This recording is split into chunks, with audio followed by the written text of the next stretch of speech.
ছয় দিন পরে নখ খসে যাবে, 9 দিন পরে চুল।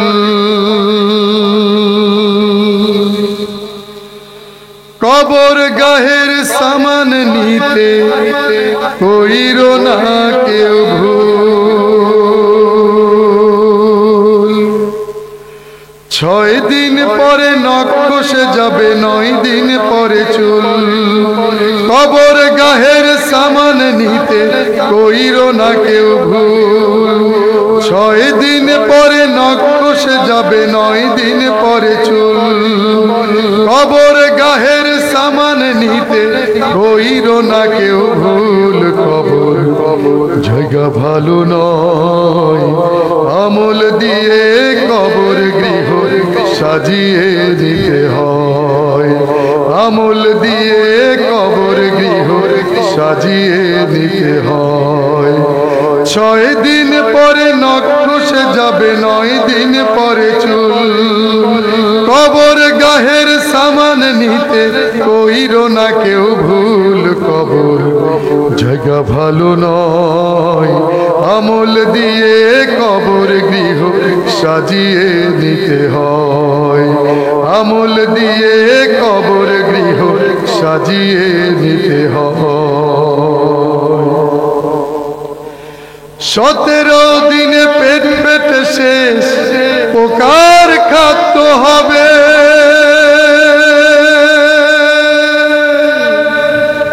60 দিন পরে গোশ থাকবে না, কঙ্কাল পড়ে রবে। 17 দিনে পেট পেটে শেষ, পোকার খাদ্য হবে। 60 দিন পরে গোশ থাকবে না, কঙ্কাল পড়ে রবে। 90 দিনে হাড়গুলি সব, 90 দিনে হাড়গুলি সব আলাদা হয়ে রয়। কবর জায়গা ভালো নয়, আমল দিয়ে কবর গৃহ সাজিয়ে দিতে হয়। আমল দিয়ে কবর গৃহ সাজিয়ে নিতে হয়। দেহের চেয়ে অহম বড়, লোভ লালসার পাহাড়। হিংসায় জ্বলে বিবেক হলো নফসের কালো আহার। হামান কারণ সবারই, হামান কারণ সবারই পরিণতি পরিচয়। কবর জায়গা ভালো নয়, আমল দিয়ে কবর গৃহ সাজিয়ে নিতে হয়। আমল দিয়ে কবর গৃহ সাজিয়ে নিতে হয়। 6 দিন পরে নখ খসে যাবে, 9 দিন পরে চুল। কবর গাহের সামান নিতে কইরো না কেউ ভুল। 6 দিন পরে নখ খসে যাবে, 9 দিন পরে চুল। কবর গাহের সামান নিতে কইরো না কেউ ভুল। কবর জায়গা ভালো নয়, আমল দিয়ে কবর গৃহ সাজিয়ে নিতে হয়। আমল দিয়ে কবর গৃহ সাজিয়ে নিতে হয়। আমল দিয়ে কবর গৃহ সাজিয়ে নিতে হয়। বন্ধুরা, মাইক্রোফোনটা যেভাবে চলছে এভাবে চলুক। তুমি সাবধানে এটা হ্যান্ডেল করো যাতে আমি গাইতে পারি। কারণ আমাদের শিল্পীদের হচ্ছে সাউন্ড সিস্টেম ভালো হলে সারা রাত গান গেলেও গলা ভাঙবে না। সাউন্ড সিস্টেম খারাপ হলে একটা গজল গাইলেই গলা ভেঙে যেতে পারে। সেজন্য এটা খুব গুরুত্বপূর্ণ। আমি আবার আপনাদের মাঝে আল্লামা বিশ্ববরেণ্য মুফাসসির যে গান শুনে আমার কণ্ঠে চুমু দিয়েছিলেন, যেমন তুমি দিলে জমিন দিয়েছ আসমান, সুখের সমাজ গড়তে দিলে তেমনি কোরআন। এই গানটা শুনে তিনি আমার কণ্ঠে 15 বারের বেশি চুমু দিয়েছিলেন। আলহামদুলিল্লাহ, আমি এই গানটা দিয়েই শুরু করি। আমি সেই গানটাই আপনাদের সামনে পরিবেশন করছি। আরেকটা কথা হচ্ছে যে আজকের মাহফিলে যে সব তরুণরা দাওয়াত দিয়েছেন তারা অনেক কষ্ট পরিশ্রম করছেন। এই মাহফিল প্রতি বছর হোক এবং হতে হবে ইনশাআল্লাহ, ঠিক কিনা? আপনাদের এলাকার মাহফিল, এটা না হলে চলবে না। সেজন্য এলাকার মাহফিল হিসেবে আপনাদের দায়িত্ব আছে, আপনারা অবশ্যই সহযোগিতা করবেন।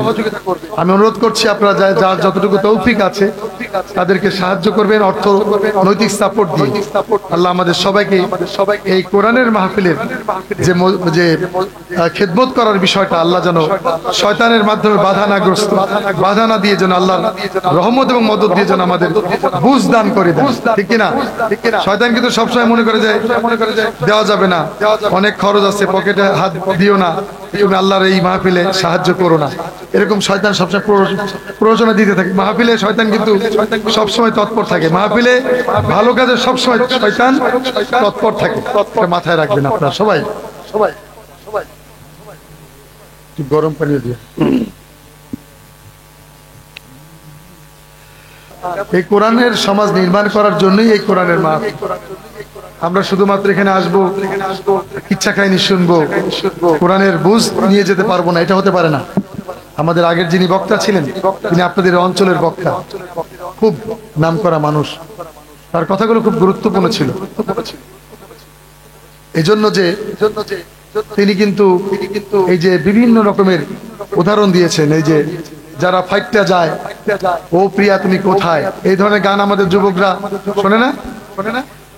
আমাদের গজলগুলো বেশি বেশি করে আমার যুবকরা শোনার কারণে আজকে মাহফিলের পাগল পারা হয়ে তারা মাহফিলে দৌড়ে আসে, ঠিক কিনা? আগের মতো সেই যাত্রাপালা আর হতে পারছে না। এজন্য অনেকের মনে খুব কষ্ট, খুব বেদনা। আমাদের নাস্তিক ভাইয়েরা খুব কষ্ট পায়। আহারে, গ্রামে গ্রামে যাত্রাপালা হতো, সব বন্ধ হয়ে এখন শুধুমাত্র কোরআনের মাহফিল হচ্ছে। ভীষণ কষ্ট তাদের, এজন্য আল্লাহ তাদেরকে হেদায়েত দান করুন। তাফসীর মিডিয়া সাতক্ষীরা একটি ইসলামিক ওয়াজ ও কোরআন তেলাওয়াত মিডিয়া। রাসূলে আকরাম, ঠিক না? রাসূল আকরাম দিয়েছো তুমি, হাজার কোটি কোটি নিয়ামত দিয়েছো আমাদেরকে সুখের রাখার জন্য, কিন্তু আমাদেরকে জান্নাতে যাওয়ার জন্য যে পথ দরকার ছিল, সঠিক পথ, সেই জন্য তোমার একজন প্রেরিত পুরুষ পাঠিয়েছো। তারপরে আর কোনো নবী রাসূল আসবে না, ঠিক কিনা?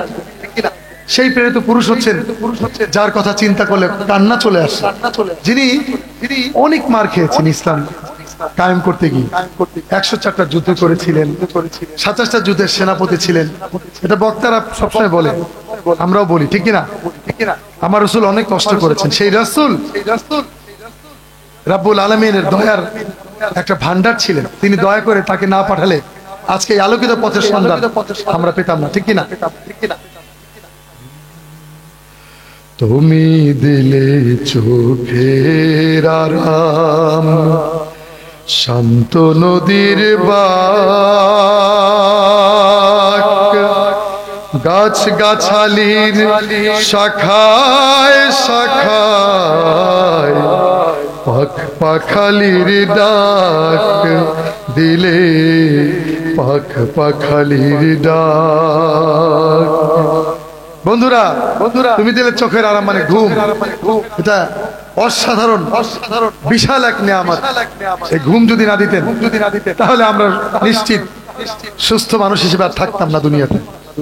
আমরা কর্ম করার পর যদি ঘুমের ব্যবস্থা না থাকতো, রাব্বুল আলামিন এই মৃতের মতো ঘুম, আমরা ঘুমে যাওয়া মানে কি? একজন নাও ফিরে আসতে পারে, ঠিক কিনা? তিনি নাও ফিরে আসতে পারে, আবার দয়া করে তিনি ফিরিয়ে দেন। যেহেতু আমার রূহ তিনি নেননি, তাই তিনি দয়া করেন। এই ঘুম হচ্ছে অসাধারণ, অনেক বড় একটা নিয়ামত, আমরা বুঝতে পারি না বন্ধু। বৃষ্টি ঢেলে জীবন দিলে শুকনো মাটির বুকে, বৃষ্টি না দিলে এই ফসল ফলাদি কিচ্ছু থাকতো না বন্ধু। আপনি এখন ঢাকা বিশ্ববিদ্যালয়ে যারা পড়েন তারা হয়তো অনেক উচ্চ শিক্ষায় আল্লাহ রাব্বুল আলামিনকে অনেকে ভুলেই গিয়েছেন। এই যে ইস্তিগফার নামাজ, ইস্তিগফার নামাজ, এই ইস্তিগফার নামাজের জন্য গতকালকে আপনারা জেনেছেন কিনা, ঢাকা বিশ্ববিদ্যালয়ে নামাজ পড়ার জন্য বন্ধুরা আপনারা আমাকে অনেক ভাইরা বলেছেন যে রিকোয়েস্টের গান শোনাতে হবে। আমি আপনাদের এবারে যে গান শোনাতে চাই এটা নতুন একটি গান। আজকে গানটা আমি ফেসবুকে গানটা গেয়েছি, এখানে আসার পর অনেকে বলেছেন যে এই গানটা শুনতে চাই। তো আমরা আরেকজন বিশ্ববরেণ্য মানে লেখক, যার লেখা পড়ে ইসলামকে শিখেছিলাম আমরা ছোটবেলা থেকে, যিনি প্রকৃত আল্লাহর একজন দায়ী ছিলেন, কিন্তু আমাদের মধ্যে ফিতনা তৈরি করার জন্য কিছু মানুষ সব সময় লেগে যায়, ঠিক না? মানুষের ফিতনা তৈরি করা এটা আমাদের সমাজের একদল মানুষের এটা একটা কর্মে পরিণত হয়েছে, ঠিক না? আমরা একজন বিরুদ্ধে চর্চা করি, গীবতের চর্চা করি, কিন্তু আমরা নিজেরা কি যোগ্য সেটাকে একবার বিবেচনা করি। আমি কয়টা বই লিখলাম, আমি কোরআনের ব্যাখ্যা কয়টা লিখেছি, লিখি নাই, কিন্তু ফিতনা তৈরি করার জন্য আমাদের যথেষ্ট ভাইরা, আমাদের মধ্যে মোল্লারাই এক মোল্লা আর এক মোল্লাকে লাগিয়ে দেয়, ঠিক কিনা? তো আমি অবশ্য হক কথা বলতে ভয় পাই কম, ভয় পাই কিন্তু কম। তো আমি আপনাদের মাঝে আমি সেই আল্লামা আবুল আলা মওদুদীকে নিয়ে এবার একটি গজল পরিবেশন করতে চাই। শুনতে রাজি আছেন কে কে? ঠিক কিনা? আলহামদুলিল্লাহ।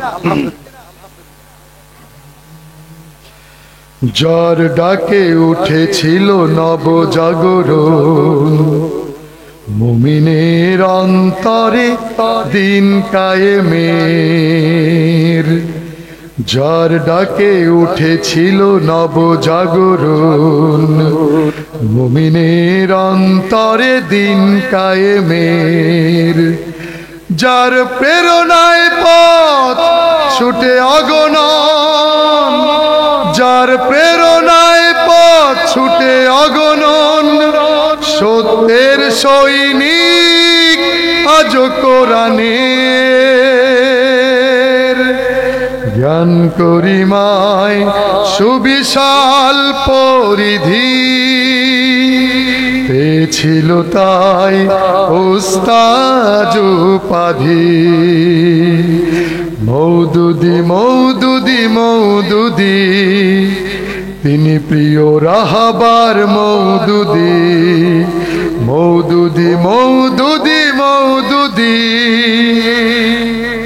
আবুল আলা মওদুদী, ঠিক না? মওদুদীকে বুঝতে হলে মওদুদীকে পড়তে হবে। তিনি ছোটবেলায় শুনতাম তিনি নাকি ফিতনা তৈরি করছেন সমাজে। তিনি সাহাবেদের নিয়ে বিভিন্ন রকম মন্তব্য করেছেন, সমালোচনা করেছেন, অনেক কথা শোনা গিয়েছে, কিন্তু আমরা কিন্তু এরকম কখনোই পাইনি। যারা পেয়েছেন তারা যুক্তি দিয়ে বুঝাতে হবে অমুক জায়গা অমুক ভুল ধরে তারা ধরাতে পারবে না, আমি চ্যালেঞ্জ করে বলতে পারি। কিন্তু তার সত্যের যে লেখনী, এই লেখনী থেকে সরিয়ে দেওয়া মানে হচ্ছে সঠিক কোরআনের ব্যাখ্যা থেকে সরিয়ে দেওয়া, ঠিক কিনা? আমি আপনাদের সামনে বলে যাচ্ছি, আল্লামা দেলাওয়ার হোসেন সাইদি আমাকে বলেছেন, তিনি বলেছিলেন কি? মশিউর 30 বছর মানুষের ঘরে রান খেয়েছি, দাওয়াত দিয়েছি মানুষকে, আল্লাহর দ্বীনের বা ইসলামের দাওয়াত দিয়েছি। প্রকৃত ইসলামের বুঝ আমি পেয়েছি। একটি সত্যের দলীয় পক্ষে এসে যখন সেই দলের ছাত্র হতে পেরেছি, এটা আমার জীবনের সবচেয়ে বড় পাওয়া। এই কথা বলে তিনি কান্না করে দিয়েছেন আমার সামনে। আলহামদুলিল্লাহ, সেই একামতের দিনের কথা মওদুদী ধরিয়ে দিয়েছেন, ঠিক কিনা? একামতের দিন হচ্ছে ফরজে আইন, সহজ করে দিয়েছেন। সব লোকরা এই পথে আসতে পারবে, দাড়ি ছাড়াও আসতে পারবে, দাড়ি আলারও আসতে পারবে, ঠিক কিনা? সবার জন্য উন্মুক্ত ইসলাম, সেই কথা মওদুদী ধরিয়ে দিয়েছেন। যার ডাকে উঠেছিল নবজাগরণ, মুমিনের অন্তরে দিন কায়েমের। যার প্রেরণায় পথ ছুটে অগণন, সত্যের সৈনিক আজ কোরআনে। জ্ঞান গরিমায় সুবিশাল পরিধি, পেয়েছিল তাই ওস্তাদ উপাধি। মওদুদী তিনি প্রিয় রাহাবার মওদুদী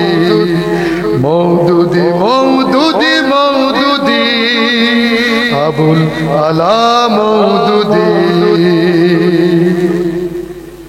আল্লাহর রাহে অবিরাম অবিচল সংগ্রাম করে গেল সত্য ন্যায়ের, বিপ্লবী চেতনায় দৃঢ় মনোবল, করেনি তো কখনোই ভয় জালিমের। পুরোধার তেজময়ী তার লেখনী, জাগরণী মহাপ্রাণ বীর সেনানী। পুরোধার তেজময়ী তার লেখনী, জাগরণী মহাপ্রাণ বীর সেনানী। মওদুদি মওদুদি মওদুদি, আল-উস্তাজ তিনি মওদুদি। মওদুদি মওদুদি মওদুদি, আবুল আলা মওদুদি। মুনাফিক জাহেলেরা মুনাফিক জাহেলেরা দেয় অপবাদ, হয়ে যায় তারা সহযোগী বাতিলের। আমাদের বলে ওরা মওদুদিবাদ, আমাদের বলে ওরা মওদুদিবাদ। আমরা তো সইনি প্রিয় রাসূলের।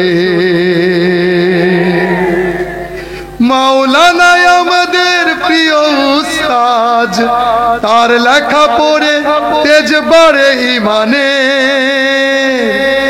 আল্লাহর জমিনে কোরআনের রাজ করতে কায়েম প্রেরণায় মুমিনের। হৃদয়ের মাঝে আজও রয়েছে তিনি, তার থেকে প্রেরণা যে পাই ইমানি। হৃদয়ের মাঝে আজও রয়েছে তিনি, তার থেকে প্রেরণা যে পাই ইমানি।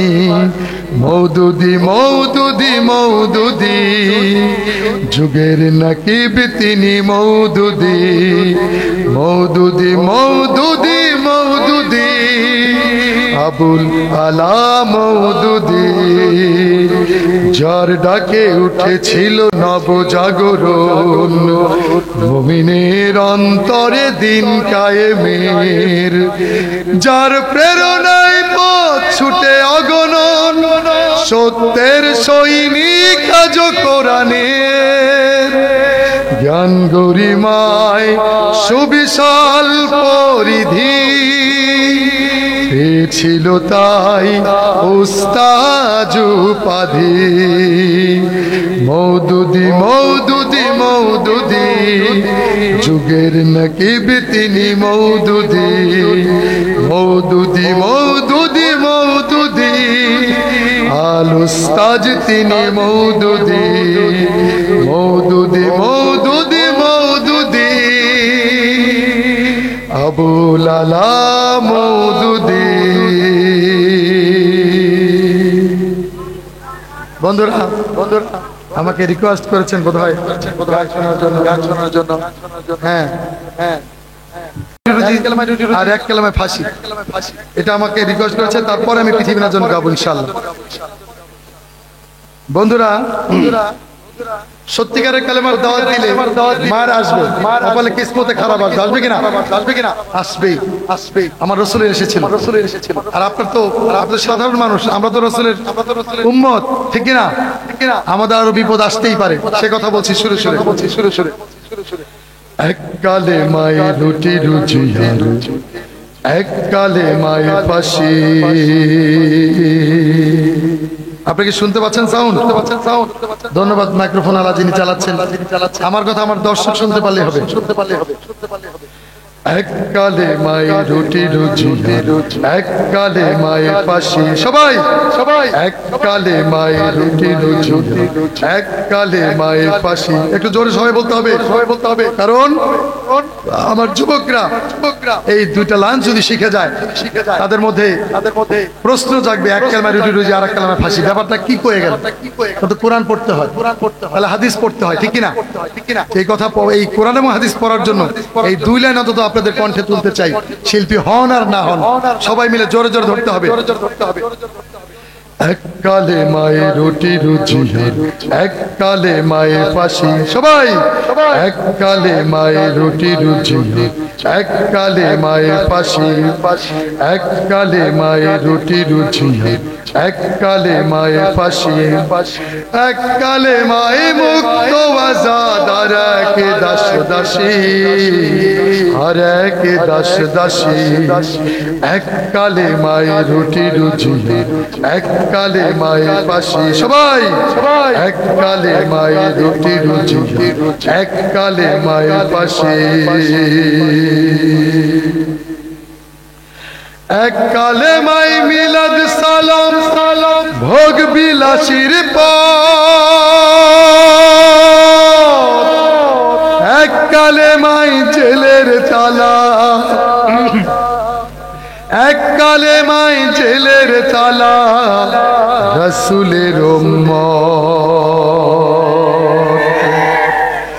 এক কালে মাই মিলাদ সালাম ভোগ বিলাসীর পথ, এক কালে মাই জেলের তালা, রাসূলের উম্মত, এক কালে মাই, এক কালে মাই বাতিল খুশি পকেট হবে ভার, এক কালে মাই আল্লাহ রাসূল সাথী হবে তার, কোন কালে মায়ে থাকবে তুমি জানাও নাটুয়াবাসী, কোন কালে মায়ে থাকবে তুমি জানাও সাতক্ষীরাবাসী, আর এক দাস দাসী, এক কালে মায়ে, এক কালে মায়ে পাশি, সবাই এক কালে মায়ে রুটি রুজি,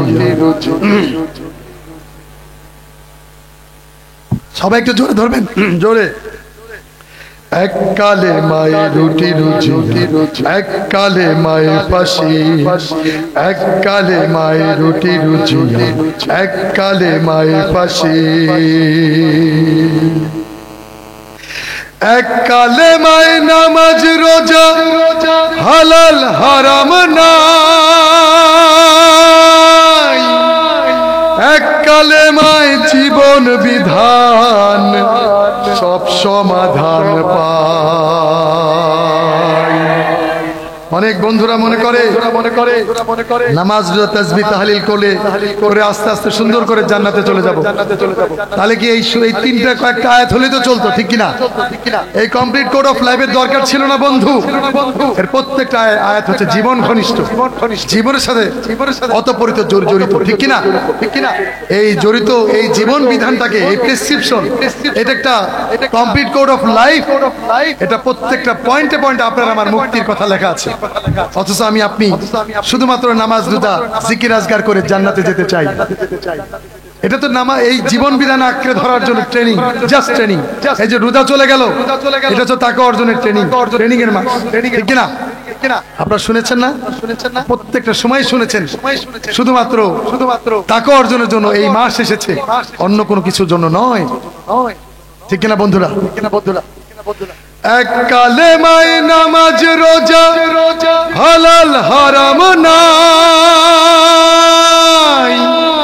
এক কালে মাই জীবন বিধান সব সমাধান পাই, এক কালে মাই দুর্গা জিকির হারামায়ে সব, এক কালে মাই বদর উহুদ খুশি হবেন রব, কোন কালে মাই বন্ধু তবে ফুটবে মুখে হাসি, কোন কালে মাই বন্ধু তবে ফুটবে মুখে হাসি, আর এক দাস দাসী, এক কালে মায়ের রুটি রুজি, এক কালে মায়ের ফাঁসি, এক কালে মায়ের রুটি রুজি, এক কালে মায়ের ফাঁসি, এক কালে মায়ের মুখ তো আজাদ আর একে দাস দাসী,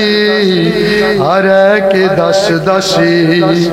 এক কালে মায়ের রুটি রুজিয়া, এক কালে মায়ের ফাঁসি, এক কালে মায়ের রুটি রুজিয়া, এক কালে মায়ের ফাঁসি, এক কালে মায়ের রুটি রুজিয়া, এক কালে মায়ের ফাঁসি। বন্ধুরা বন্ধুরা বন্ধুরা, এই সমাজের মোল্লাদেরকে গালি দেওয়া হয়, একদল নাস্তিকরা কথায় কথায় মোল্লাদের গালি দেয়, ঠিক কিনা? ঠিক কিনা? এই সাউন্ড ভাই ঠিক করেন একটু। সেই মোল্লাদের কথা বলছি, কারো মনে কষ্ট দেওয়ার জন্য না। মোল্লারা ক্ষমতায় নাই, ঠিক কিনা? মোল্লাদের দায়িত্ব হচ্ছে ক্ষমতা ধরার জন্য চেষ্টা করা, সবাইকে দাওয়াত দিয়ে দিয়ে। কিন্তু মোল্লারা জোর করে ক্ষমতা চায় না। চায় নাকি? কোন মোল্লাই চায় না, হক্কানি মোল্লারা চাইতে পারেই না। সেজন্য কথায় কথা মোল্লাদের গালি দেওয়া হয়। সে কথাই বলছি সুরে সুরে সুরে সুরে সুরে।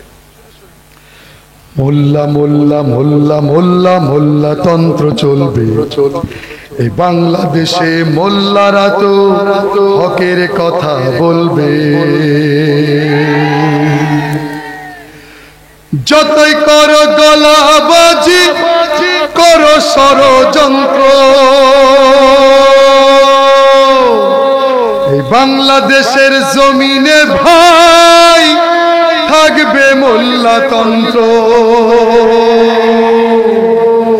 যতই করো গলাবাজি, করো ষড়যন্ত্র, বাংলাদেশের জমিনে ভাই থাকবে মোল্লাতন্ত্র। মোল্লা চেনো না তুমি, আলেম চেনো না, মসজিদ চেনো না, মাদ্রাসা চেনো না। মোল্লা চেনো না তুমি, আলেম চেনো না, মসজিদ চেনো না, মাদ্রাসা চেনো না। ঠিক না? ঠিক না? মোল্লাদের কাছে গেলে না বোঝা যায় মোল্লারা কত তৃপ্তি। মোল্লারা হচ্ছে শিক্ষক। মোল্লারা কারা? টিচার। তারা সারা জীবন মানুষকে শিখিয়ে চলছে। আর আমরা দাম্ভিকতা করি। মোল্লাদের দেখলে অনেক আছে সিগারেট খায়, মানে প্যান্ট শার্ট পরুয়ালারা। ভাইরা সাবধান হয়ে যান, এই দাম্ভিকতা 2 দিন, ঠিক কিনা? 2 দিনের দাম্ভিকতা। যখন তখন চলে যেতে পারেন, হাজির হয়ে যেতে পারেন সেই ময়দানে।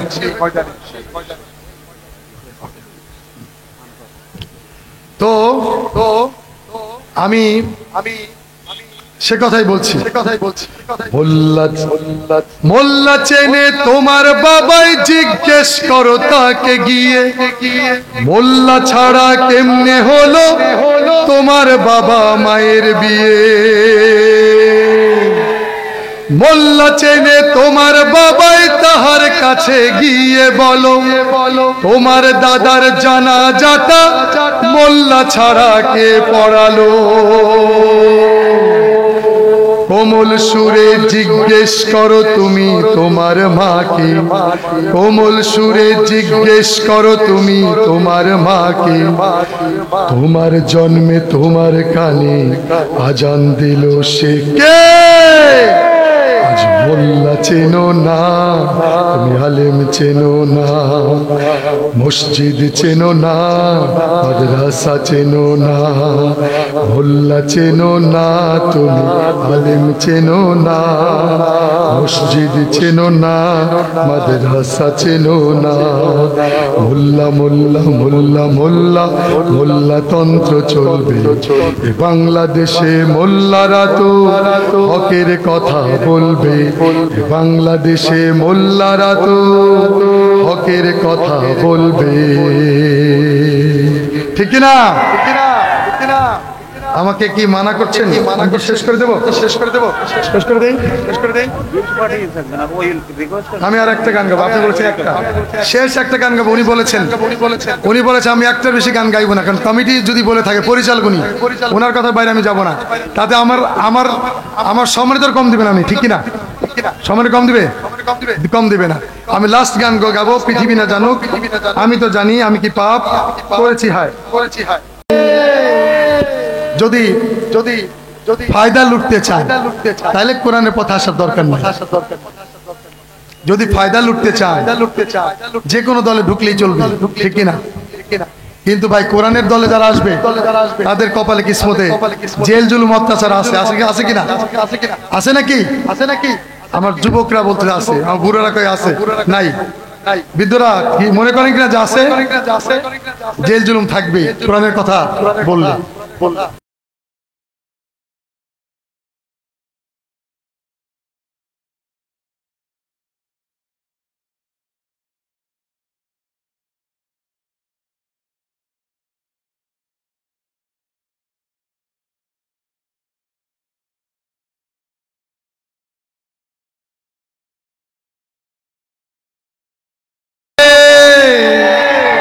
যেই মান ময়দানে নয়, যেই মান ময়দানে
বলো ইমান বুঝি